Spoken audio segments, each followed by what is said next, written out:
Imagine a universe where the cold, dark corridors of a spaceship are not just settings, but harbingers of terror. Now imagine those same spaces infused with elements from a classic childhood tale, one that's far darker than you remember. This is the world of Alien Earth, crafted by Noah Hawley, whose vision marries the retro-futuristic aesthetic of the Alien franchise with unexpected nods to Peter Pan. But here's where it gets controversial. What happens when you blend the innocence of Neverland with the brutal survival horror of deep space? Does this combination enhance the suspense or detract from the core essence of what made Alien a timeless masterpiece?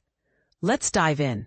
Set in the year 2120, 2 years before the iconic events of Ridley Scott's original film, Alien Earth introduces viewers to a new crew aboard the Maginot, another vessel owned by the notorious Weyland-Yutani Corporation. This company, known for its unscrupulous quest for power, previously sent Ellen Ripley and her team into the cosmos to retrieve Xenomorphs, the series' infamous extraterrestrial antagonists, aiming to weaponize them.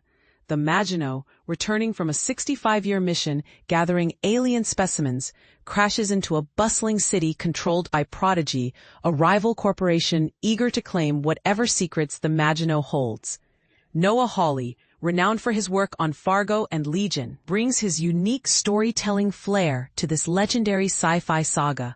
His journey with Alien began at age 9, when he was captivated by the idea of watching Scott's groundbreaking 1979 film, only to be thwarted by parental concerns over its R rating.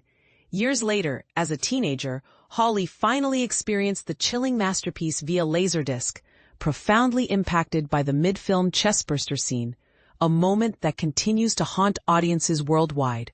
Hawley's approach to adapting such a storied franchise involved delving deep into the emotional resonance of the original films. He muses, "What lingers in your mind from the movie? How can I recreate those feelings?" This introspective process led him to craft a narrative that honors the slow-burn suspense of the original while introducing fresh elements, including an intriguing subplot inspired by Peter Pan. In Alien Earth, the mythology of Peter Pan is reimagined through the lens of futuristic technology. Prodigy, one of several mega-corporations vying for dominance, is helmed by Boy Cavalier, a young eccentric trillionaire. His company has pioneered hybrids, humanoid robots imbued with the consciousness of terminally ill children, referred to as the Lost Boys. Led by Wendy, formerly a 12-year-old girl named Marcy. These hybrids embody a poignant blend of eternal youth and technological advancement. Costume designer Suturat Ann Larlard elaborates on the visual representation of these characters, explaining how their attire balances individuality within conformity. The transition suits worn by the hybrids during their transformation into adult bodies are stark white, symbolizing purity and rebirth, while their subsequent wardrobes offer limited personalization within a controlled palette. The series also revisits the retro-futuristic aesthetic beloved by fans of the franchise. Hawley grappled with maintaining the visual language established in the original films, opting to embrace the cathode ray tube screens and metallic corridors that defined the Nostromo's design. Production designer Andy Nicholson and his team painstakingly replicated these elements, ensuring authenticity down to the placement of semiotic standard symbols, a detail crucial to preserving fan appreciation. Sound plays a pivotal role in amplifying the tension aboard the Maginot. Composer Jeff Russo utilized a hybrid metal-stringed instrument to create eerie, otherworldly sounds that evoke the dread synonymous with the Alien universe. It's tension, release, Russo explains, emphasizing the importance of silence in building suspense. And then there's the Xenomorph, the franchise's enduring icon of terror.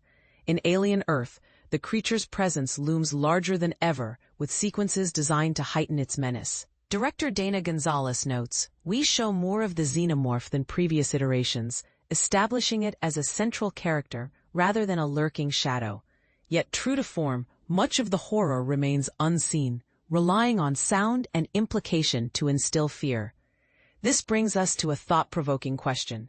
In a world increasingly shaped by artificial intelligence and corporate greed, who are the real adults steering our future? As Hawley suggests, perhaps we need leaders who prioritize long-term thinking over immediate gains. Do you agree? Or do you believe humanity is doomed to repeat the mistakes of the past?